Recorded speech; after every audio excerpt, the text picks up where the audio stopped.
It's my turn, and I actually wanted to be an astronaut as a kid. I went to the Naval Academy, which has produced more astronauts than anyone else. Unfortunately, I wasn't smart enough, so I became a senator instead, which I fit in perfectly now here. But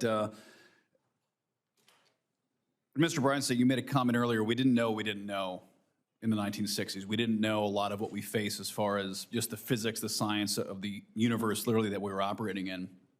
And, you know, it was just about 8 years from the time the first flight from Alan Shepard to when Neil Armstrong set foot on the moon.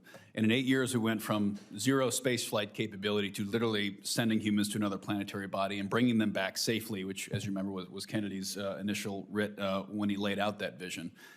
And, you know, right now, that this smartphone I carry and you all, I'm sure, have in your pocket has 10,000 times the computing power of what the Apollo 5 rocket had on board as far as its guidance systems and ability to determine its navigation routes. We have computing capabilities and knowledge of the cosmos that far outweigh anything we thought we even could ever know in the 1960s. And yet, we look at what our capabilities are now, and other than some bright spots like the James Webb Telescope and others, for the most part, we are far less capable at star voyaging today as a nation than we were 50 years ago. And for a decade, we were paying the Russians taxi fare to send our own astronauts into space. I mean, if you went back and told Reagan and Kennedy that, hey, in 50 years, we're going to be paying the Soviet Union $60 million a seat to take American astronauts to outer space, they'd laugh in your face. There's no way they'd believe you. And as a lifelong space enthusiast and someone who truly believes that not just our national security, but our economic security, our fundamental stability as a nation does depend on our ability to continue to lead in space, I'm very, very concerned about what the next decade looks like. And I'm very concerned that the bureaucracy of NASA, of which I love NASA, I'm a supporter, but we have to be honest with ourselves, is the bureaucracy of NASA positioned to give us space dominance in the 21st century? Just like we're seeing in the DoD right now. Our legacy industrial age acquisition infrastructure is failing to keep pace with China. They build ships 200 times faster than we do. The Chinese are putting more satellites into space every day than we are, every month. We're looking at the ability for us to innovate, iterate, and deploy technologies that we're just not keeping up with the rest of the world. So as we look at systems like SLS, which I agree we need, we look at Orion, we look at the Spaceliner, and we say to ourselves, is our acquisition, engineering, and development processes within NASA up to the task? Meanwhile, we look across the street at SpaceX, and yes, NASA's involved in that, but that's a private enterprise that is frankly innovating at astounding rates. Starship's flight last week was a wonder to watch and incredible to see what's happening there. So assuming we all agree, which it sounds like we do, that we want America to lead the next space race, is NASA, as is currently configured, obviously it doesn't have a leader right now, hopefully soon it does, but is NASA, as is currently configured, ready to lead that race, or do we have to rethink how America structures our space program?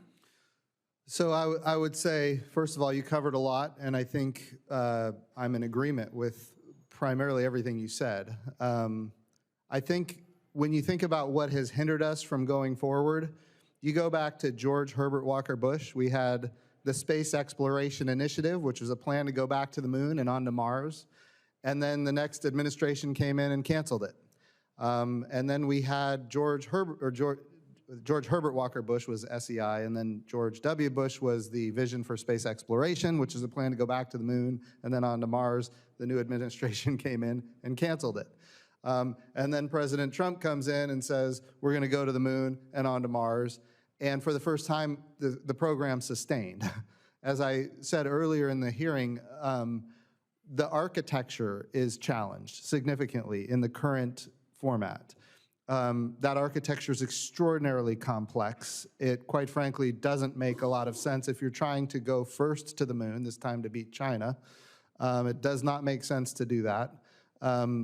But the question is, then what do we do? And I think one thing we can do is we can say, look, we're not going just to put flags and footprints on the moon as we did back in 1969 through 1972. What we're doing now is we're going to go forward to the moon. Mike Gold, I think, correctly talked about the gateway and how that could be basically our moon base around the moon. And then we can have commercial and international partners join that moon base to be able to have access anywhere on the surface of the moon at any time we want. We can go to the North Pole, we can go to the South Pole, we can go to the equatorial regions. Wherever the most valuable spots on the moon are that we need to go, we can go. But we're building infrastructure and we're allowing private capital to go forward and build all of the things that we can do on the surface. And that means extract resources, whether it's platinum group metals or other precious materials, whether it's helium-3 or water ice or other capabilities. I think that is transformational. And it also includes a lot more private companies. It includes a lot more international partners. And it's an open architecture system where we can actually have a sustainable path that goes forward regardless of administration. So getting cast to and fro from one administration to the next has been very damaging over time. And that's the challenge with NASA. What we do is multi-decadal in nature, and sometimes it's multi-generational, and you can't just have it go back and forth all the time. Well, I'd be curious, especially your opinion generally, the history of our space program, that there was periods of time where there was great tension between the Air Force and NASA as a push and pull between, is it a military primacy or is it civilian? And of course, we've always maintained that space should not be militarized, but that's a belief we hold. Other nations don't necessarily hold that outlook. How do you see the Space Force now weaving with NASA going forward to energize our ability to have a significant defense presence in space? Well, I'd point out our adversaries have already militarized space and developed space weapons. I'd also point out that sometimes is a logical progression in any domain where there's competing resources, competing economic growth, and general competition.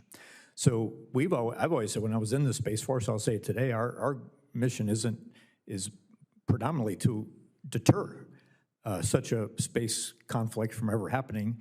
And if we do that job properly, maybe we would deter a broader terrestrial conflict too, by just making an adversary think they can't achieve an objective.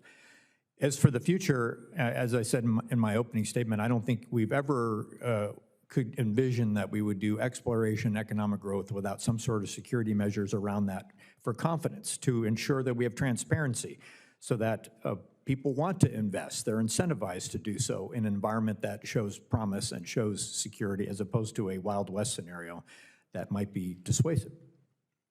Well, I'm over my time, but one other topic I'd love to I'll throw it in the record, but hardening our space infrastructure.